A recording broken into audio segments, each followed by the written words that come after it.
When Darius Cole is thrown out of an exclusive investor meeting, humiliation drives him to rebuild his dream from the ground up. Years later, fate brings him back to the very place that once rejected him, only this time, he owns it. Through power, vision, and grace, he transforms the symbol of exclusion into a haven for opportunity. What begins as a story of revenge evolves into one of redemption, legacy, and leadership. But behind his calm success lies one final revelation, a twist that reminds the world: true power isn't in proving others wrong, but in opening doors for others. The morning sun glazed the skyline of Chicago in hues of amber and gold. Darius Cole stood before the towering glass facade of the Regal Meridian Hotel, his heart thrumming with equal parts excitement and pride. The Business Innovation Summit was the most anticipated event of the year, where billionaires, investors, and rising visionaries gathered to forge partnerships that shaped industries. And for the first time, he had been invited as a keynote presenter. After years of struggle, pitching, failing, rebuilding, this was his moment. His company, Neuralink Systems, had developed cutting-edge AI software that revolutionized logistics and data prediction. The invitation to this elite summit wasn't just recognition, it was validation. Beside him stood Maya Turner, his ever-loyal assistant and operations head. "You ready, boss?" she asked, straightening his tie with a grin. "Ready." Darius chuckled softly. "I've been waiting for this my whole life." As they walked into the grand lobby, they were greeted by marble floors, chandeliers glittering like frozen waterfalls, and the low hum of polished conversations.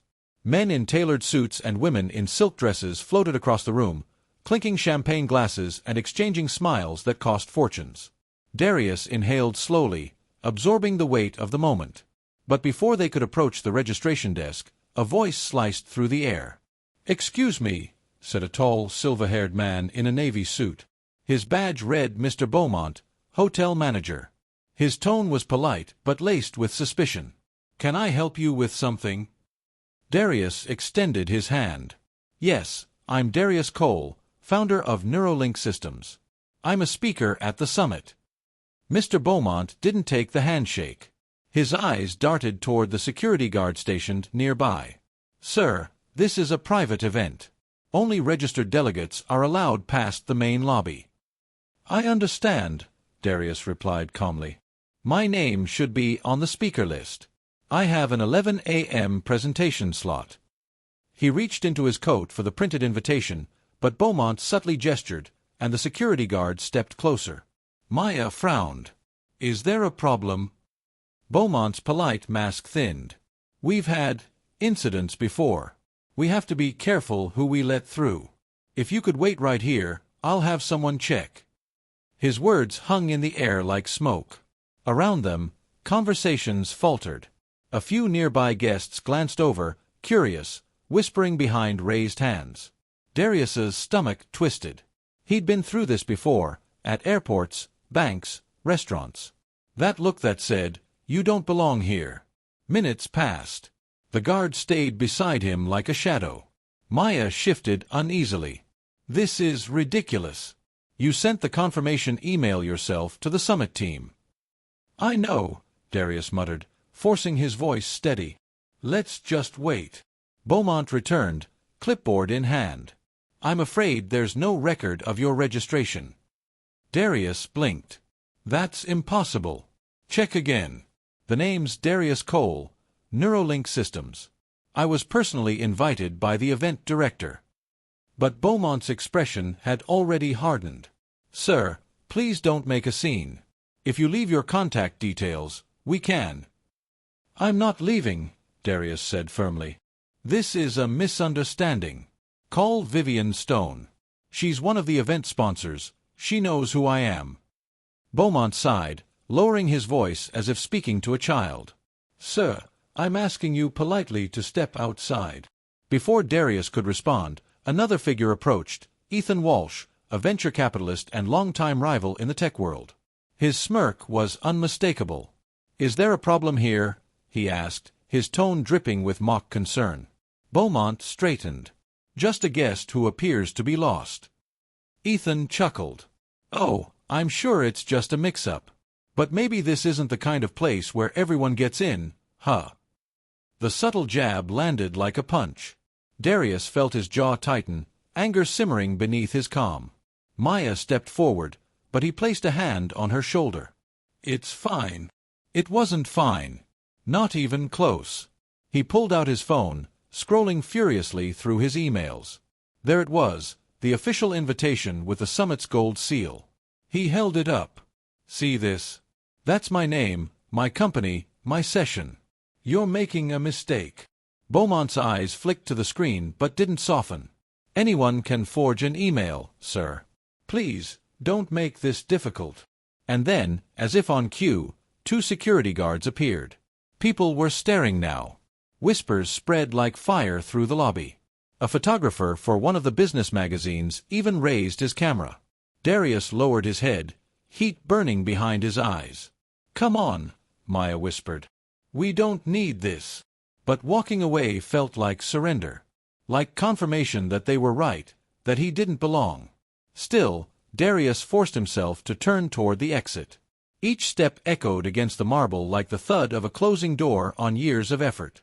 Outside, the crisp air hit him like a slap. He stopped at the base of the steps, chest heaving. Maya placed a hand on his arm. "We'll fix this. We'll call Vivian directly."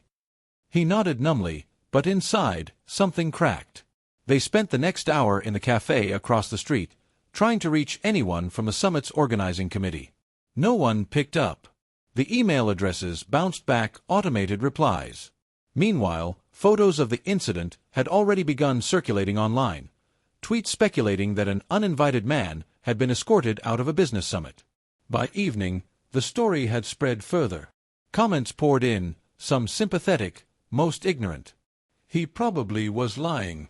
Classic entitlement. Pulling the race card again." Darius stared at the screen in silence. For a long time, he said nothing. Then he simply whispered, "They think they can bury me." Maya looked at him. "What are you going to do?" His eyes hardened. "I'm going to make sure the next time I walk through those doors, no one will have the power to stop me." That night, as the city lights flickered outside the window, Darius opened his laptop. He began drafting a plan, a blueprint that had nothing to do with the summit, and everything to do with taking back what was his. Somewhere deep inside, beneath the hurt and humiliation, something new ignited. A quiet, dangerous resolve. Because what they didn't know was that Darius Cole never forgot a face. And the next time he saw Mr. Beaumont, Ethan Walsh, and every smug investor who had turned away, it wouldn't be as an invited guest. It would be as the man who owned the building. 2 weeks had passed since the incident, but the humiliation still echoed in Darius Cole's mind like a song stuck on repeat. Every scroll through social media was another cut, another headline twisting the truth. Unknown man causes scene at business summit. Security called on unregistered attendee. No mention of the truth. No acknowledgement that he was the man invited to speak. Just another story of a black man causing trouble. He sat alone in his office, blinds drawn, laptop open but untouched. The silence was heavy until the door creaked and Maya Turner stepped in, carrying 2 cups of coffee. "You need to eat," she said softly, placing one in front of him. Darius didn't look up. "Eat." "Maya, I can't even get a call back from the investors who used to beg for meetings. The summit destroyed my name. I've gone from being an innovator to a meme." Maya sat across from him. "Then we rebuild. We've done it before." Darius gave a humorless chuckle.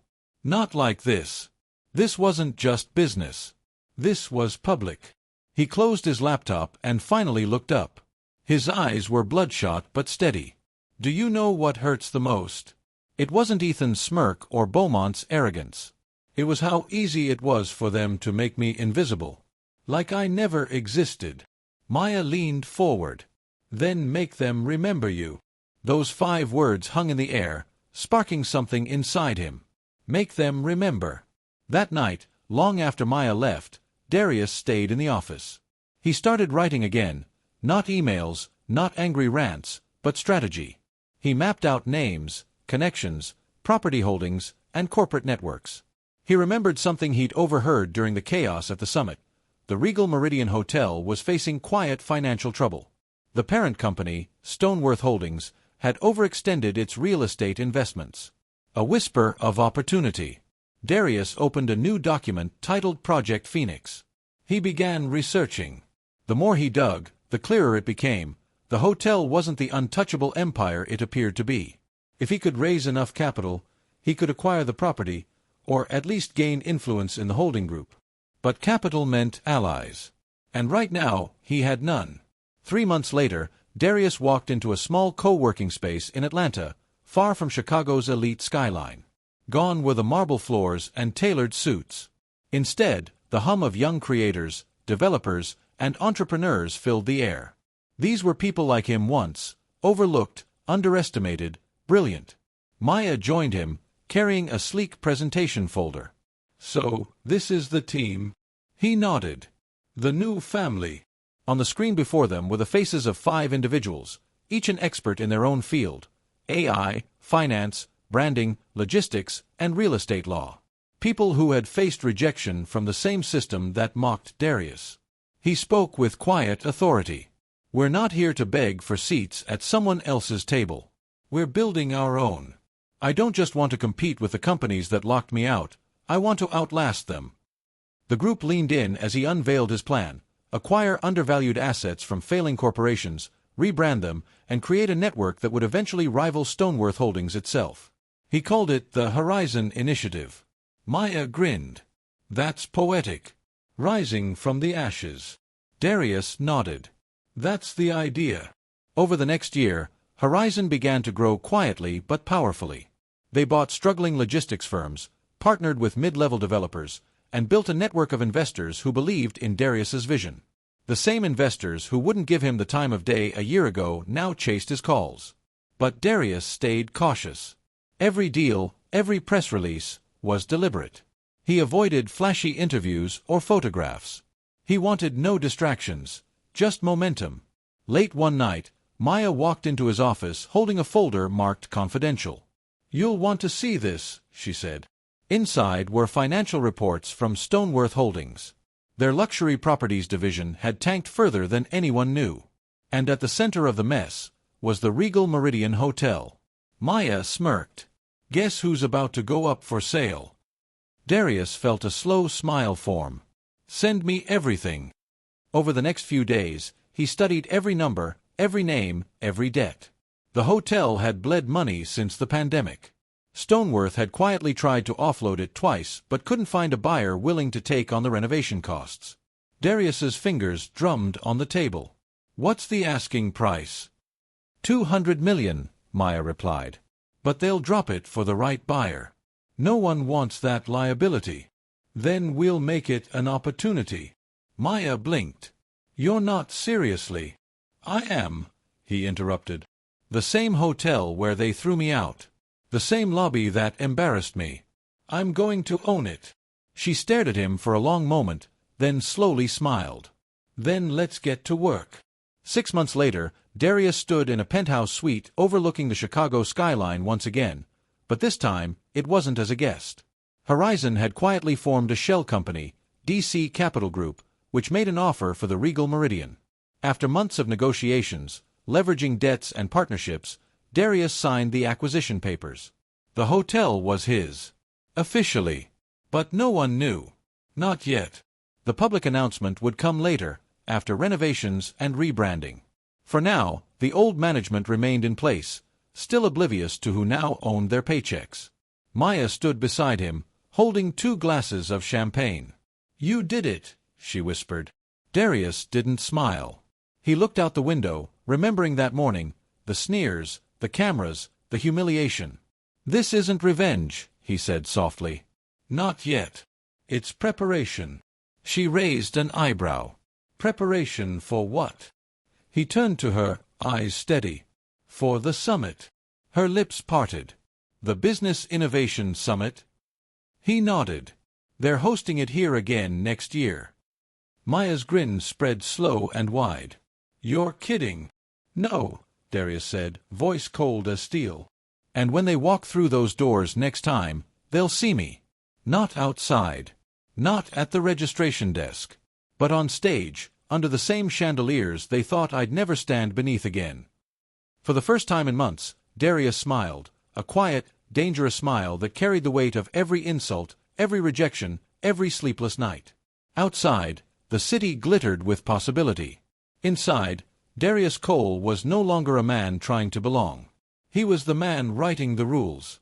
A year later, the Regal Meridian Hotel gleamed brighter than ever. Under Darius Cole's ownership, it had undergone a transformation both subtle and grand.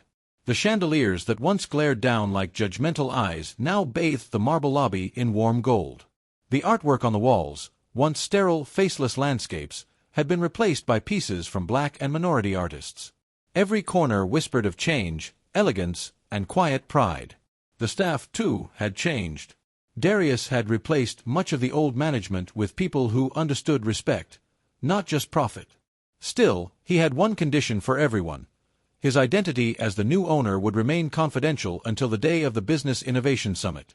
That day was only 2 weeks away. Maya leaned against the conference table, scanning through the digital agenda on her tablet. They just confirmed attendance. It's official, the summit's coming back. Darius looked up from the stack of documents before him. Same organizers. She nodded. Same people. Even the same hotel manager, Beaumont. They have no clue. Darius allowed himself a quiet laugh. Perfect. He leaned back in his chair, fingers steepled. The skyline glittered through the window behind him, reflections of power mirrored in the glass.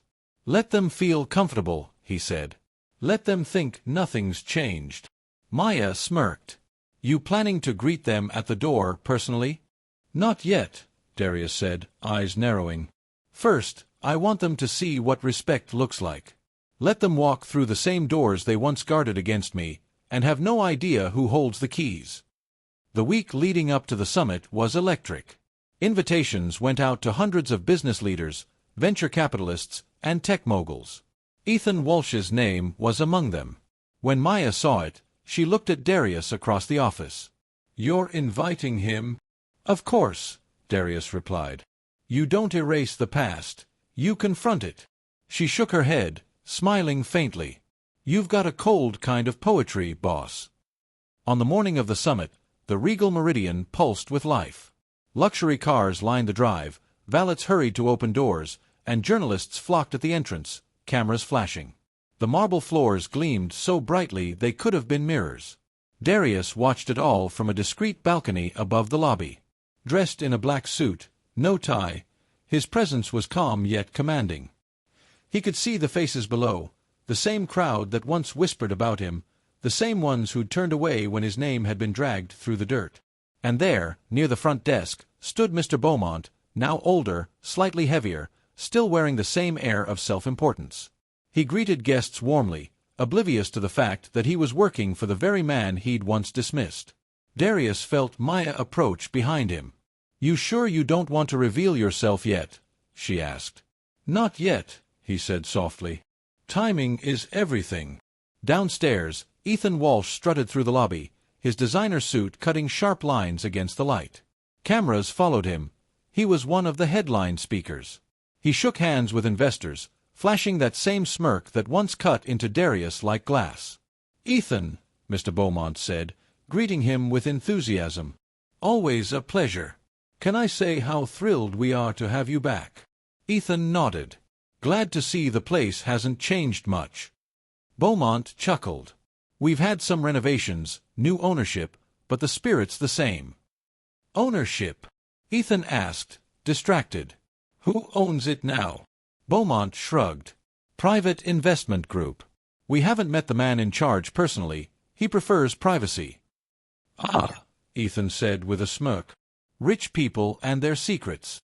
Up above, Darius couldn't help but smile. You'll know soon enough. The opening ceremony began in the grand ballroom. The room shimmered with crystal light, filled with over 1,000 guests. Darius remained behind the scenes, watching from a monitor as Vivian Stone, one of the lead sponsors, took the stage. She was poised and commanding, her words polished. This summit represents innovation, courage, and the spirit of those who push boundaries. Darius's name wasn't mentioned, of course. Not yet. But he knew what was coming. Halfway through the event, a subtle shift occurred. The schedule listed an unexpected segment, special presentation, the future of inclusive innovation. Maya had suggested the title. Darius had approved it. When Vivian announced it, a curious murmur rippled through the room. "Please welcome Mr. Darius Cole." The applause faltered into stunned silence. Heads turned. Ethan's smirk froze mid-expression. Mr. Beaumont's eyes widened, his color draining. From the back of the ballroom, Darius walked forward. Every step echoed against the marble, every camera turned toward him. He wasn't the same man who'd been escorted out of that lobby 2 years ago. His posture was regal, his gaze unflinching. When he reached the podium, he paused. "Good morning," he said simply. His voice was calm, resonant, controlled. "It feels surreal to be here again." A ripple of uneasy laughter spread through the crowd. Darius smiled faintly. "Some of you might remember me from a past summit. I was the man denied entry, because apparently I didn't look like someone who belonged." A hush fell. Even Vivian looked uncomfortable. "But life," Darius continued, "has an interesting sense of humor. The same doors that once shut me out are now mine to open." The audience stirred. Ethan's jaw tightened. Beaumont's breathing quickened. Darius let the silence stretch before delivering the truth. "For those wondering where you are today, you're standing in my hotel." Gasps. Cameras flashed. The tension fractured like glass. "I acquired the Regal Meridian last year through my holding company, Horizon Initiative. Since then, we've rebuilt, not just the walls, but the culture. Because a building, no matter how tall, is only as strong as the respect that holds it up." A murmur of applause began, soft, hesitant, but growing. Darius continued, voice steady as steel. "When I was thrown out of this lobby, I promised myself one thing, that the next time I walked through those doors, I wouldn't ask for permission. I'd own the place." He paused, eyes scanning the room, landing briefly on Ethan Walsh, whose face was pale with disbelief, and then on Mr. Beaumont, who looked like he wanted to vanish into the carpet. "Today," Darius said, "we stand not to divide but to redefine what power looks like. It's not about the color of the hand that signs the deal, but the integrity behind it." The applause roared this time, sincere, unstoppable. People rose to their feet, cheering. Cameras caught every second. Maya watched from the sidelines, smiling through tears. Darius gave a small bow, then stepped back from the podium, the sound of thunderous applause washing over him. But inside, he wasn't celebrating. Not yet. Because for Darius Cole, this was only justice, not peace. And though the world was finally watching, he knew that power demanded more than ownership, it demanded legacy. The next morning, the story exploded across every major outlet. Entrepreneur humiliated at business summit returns as owner of the hotel. Darius Cole's poetic comeback breaks the internet. Man blocked from entry now runs the building. Videos of his speech flooded social media, clips of him saying, "The next time I walk through those doors, I wouldn't ask for permission." They became a rallying cry for dreamers and underdogs worldwide. But not everyone was celebrating. In a sleek glass office on the 32nd floor of a downtown skyscraper, Ethan Walsh sat in silence as his board members argued around him. His company's valuation doubled overnight, one executive said. "The man's a hero. Investors are flooding his inbox." Ethan's jaw flexed. "He got lucky." "Lucky?" Another voice scoffed. "He outplayed everyone. He didn't just buy a hotel, he bought the narrative. And you made him famous by laughing at him." Ethan slammed his hand against the table. "Enough." The room fell silent. But inside, Ethan's fury burned hot. He'd spent years crafting his image as the face of modern innovation, and now, one man's comeback had turned him into a symbol of arrogance. He swore under his breath, "This isn't over." Meanwhile, at the Regal Meridian, Darius sat in his office overlooking the skyline. The applause from the night before still echoed faintly in his mind, but the real victory wasn't in the headlines, it was in the shift he could already feel. Maya entered, carrying 2 coffees. "You should see this." She handed him a tablet filled with emails. "Investors?" Darius asked. She nodded. "Dozens. Everyone wants to work with you now. Even Vivian Stone's people called this morning, They want to schedule a meeting." He smiled faintly. "Vivian Stone. She stayed silent when Beaumont blocked me. Now she wants to talk." Maya shrugged. "Poetic justice." He leaned back in his chair. "No. Poetic opportunity." He scrolled through the messages. Among them was a note from a small venture firm that specialized in minority-owned businesses. It wasn't the biggest offer, but it was honest. "Reach out to them," he said. "We'll build from the ground up, not from the top down." That afternoon, Mr. Beaumont requested a meeting. When he entered Darius's office, he looked smaller somehow. His crisp posture had wilted under the weight of guilt and exposure. "Mr. Cole," he began nervously, I came to apologize." Darius looked up from his desk, calm but unreadable. "For what exactly?" Beaumont swallowed hard. "For that day. The summit. I was following protocol, but I should have known better. I treated you unfairly." Darius studied him in silence. "You didn't treat me unfairly, Mr. Beaumont. You treated me exactly how you saw me. That's what makes it worse." The older man's eyes flickered with shame. "I can resign if that's what you want." Darius leaned forward slightly. "No, I don't want you to resign." Beaumont blinked in surprise. "I want you to stay," Darius said. "Because every day you walk through these halls, I want you to see what respect looks like. I want you to run this place right, without bias, without ego. Prove to everyone that change isn't just possible, it's visible." Beaumont's voice cracked. I will." Darius nodded. "Good. Then start today." As the man left, Maya raised an eyebrow. "You're letting him off easy." "Not easy," Darius said quietly. "Accountable." By the end of the week, the Regal Meridian had become a symbol of transformation. Business magazines praised Darius as the man who redefined power. Networks wanted interviews. Universities requested lectures. But Darius wasn't interested in basking in fame. Instead, he announced a new initiative at a press conference held in the hotel's atrium. Standing before a wall of cameras, he spoke clearly and without notes. "When I was turned away from this place, I realized the problem wasn't just about one moment. It was about a system that decides who's worthy of opportunity. That ends here. The Regal Meridian will now host the Horizon Fellowship, a program funding minority entrepreneurs who've been ignored, underfunded, or disrespected by the system that claims to support them." The crowd erupted. Reporters shouted questions, but Darius didn't stay for applause. He left the stage quietly, disappearing into the crowd like a man who'd already said everything that mattered. That night, as the world celebrated him, Darius walked alone through the silent lobby. He paused near the exact spot where he'd been stopped by security 2 years ago. The marble still gleamed, but now he saw something else reflected back: strength, not bitterness. Maya joined him, her heels clicking softly. "You did it," she said. He smiled faintly. "Not yet." She frowned.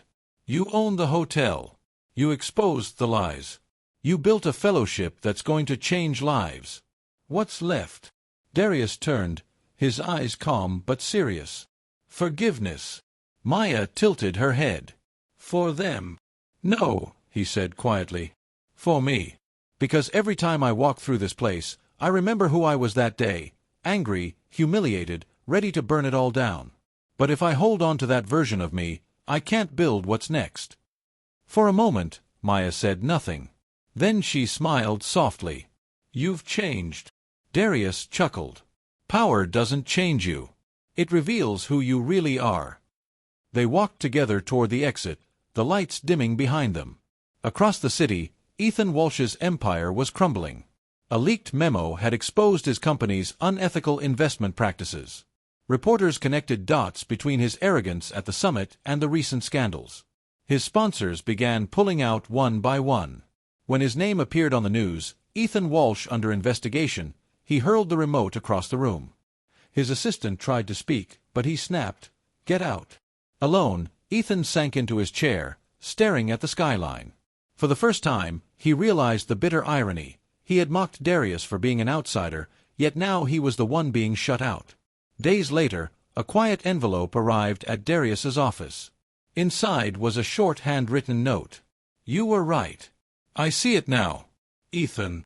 Darius stared at the words for a long time before folding the paper carefully and placing it in his desk drawer. He didn't smile, but his heart felt lighter. "Closure," he whispered. Maya, who'd been standing in the doorway, asked softly, "So what now?" Darius turned toward the window. "Now we expand. The Horizon Fellowship won't stop here. We'll buy more properties, more spaces, places where people like us were told we didn't belong. And we'll turn them into symbols of belonging." Maya smiled. "From humiliation to empire." Darius looked out at the city lights. "No. From injustice to purpose." The skyline shimmered before him, vast and endless. For the first time in his life, Darius Cole didn't feel like a man fighting to prove himself. He felt like a man building a legacy. 2 years later, the Regal Meridian had changed. The lobby once filled with marble and mirrors now held something deeper: life. The Horizon Fellowship had transformed it into a living hub for innovation. Entrepreneurs filled the space daily, pitching ideas, building startups, mentoring others. Darius Cole walked through the entrance quietly one morning, unnoticed by most. He preferred it that way. He passed a young woman rehearsing her presentation near the same spot security once stopped him. Her voice trembled as she practiced her pitch. Darius smiled faintly, seeing himself in her hesitation. He stopped and said gently, "Don't memorize your pitch. Speak your truth. That's what they'll remember."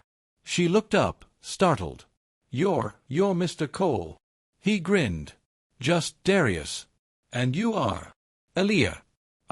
I'm applying for the fellowship." He nodded approvingly. "Then welcome home." For her, it was just encouragement. But for Darius, it was the closing of a circle. The place that once denied him had become a gateway for others. That afternoon, a grand gala was held in the ballroom, a celebration of the Horizon Fellowship's 100th funded startup. The air buzzed with energy, filled with investors, creators, journalists, and dreamers. Maya approached Darius backstage. "You ready?" He adjusted his tie. "For what?" She smirked. "For your big speech. They're calling it, The Return of the Visionary."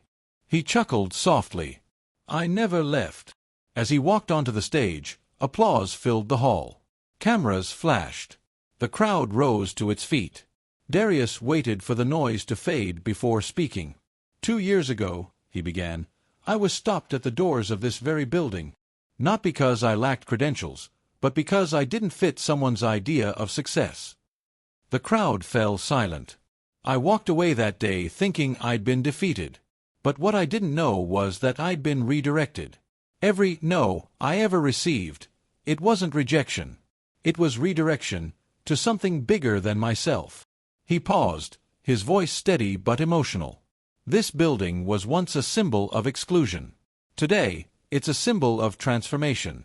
Because we didn't buy a hotel, we reclaimed a story." The audience erupted into applause again, but Darius wasn't done. He leaned forward, voice softer. "We talk a lot about legacy in business. But legacy isn't about what you own, it's about what you open. And if I've learned anything, it's this: you can't close the door on someone who was born to build their own." The room thundered with applause. Some people stood, some wiped tears. And among them, quietly seated near the back, was Ethan Walsh.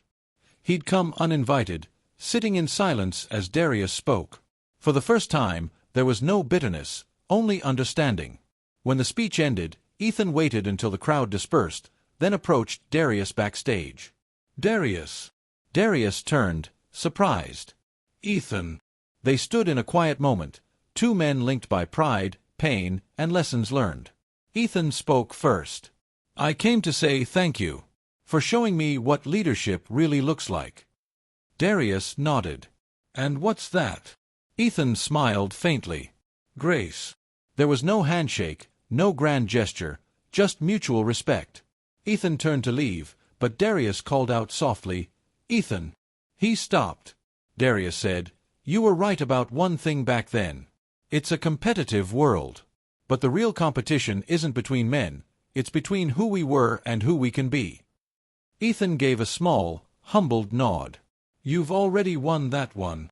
He left quietly, and for the first time in years, Darius felt peace. Weeks later, Darius stood on the rooftop of the Regal Meridian watching the sunrise. The city stretched before him, alive, awake, endless. Maya joined him, holding 2 cups of coffee. "You never get tired of this view, huh?" "Never," he said, taking the cup. "It reminds me where I started." Maya smiled. "So, what's next for Darius Cole? You've built an empire, inspired millions, made peace with your past." He chuckled softly. "Next." He looked out at the horizon, the morning light spilling over the skyline. "Next, we go global. There are other doors to open, other dreamers waiting outside. I want every one of them to walk through." Maya nodded. "You really think one man can change the world?" Darius smiled. "One man can open the door. The rest will walk in themselves." As he left the rooftop, he paused near the entrance of the hotel. There, framed in glass, hung a photograph of a young Darius being stopped at the door that fateful day. Underneath it was a plaque that read, "This door once closed on a dream. Now it opens to thousands." Darius Cole, founder, the Horizon Fellowship. Guests stopped often to take photos, unaware of how personal it was. But for Darius, it was a reminder: humiliation can be rewritten into history if you have the patience to build your own ending. He touched the frame lightly, then smiled to himself. "Thank you," he whispered, not to anyone else, but to the version of himself who never gave up. Later that night, Aaliyah, the young woman he'd met earlier, won her fellowship pitch. She ran to him in tears, hugging him tightly. "I got it," she cried. "They chose me." Darius laughed warmly. "Of course they did. You believed in yourself first." She stepped back, smiling through tears. "I just kept thinking, if they can laugh at you and you still win, then I have no excuse." Her words hit him deeper than she knew. He placed a hand on her shoulder. "Don't aim to win, Aaliyah. Aim to build. Winning fades. Legacy lasts." She nodded, her eyes bright with hope. As she walked away into the buzzing crowd, Darius turned toward the grand doors of the Regal Meridian, the same doors that had once refused him. They stood open now, wide and welcoming. For the first time, he realized something profound. It wasn't revenge that had brought him here, it was redemption. He whispered softly to himself, "Some doors aren't meant to be broken down, they're meant to be rebuilt." And with that, he stepped outside, into a future of his own design. The city lights reflected in his eyes. The story that began with rejection ended with renewal. Not because he proved them wrong, but because he proved himself right.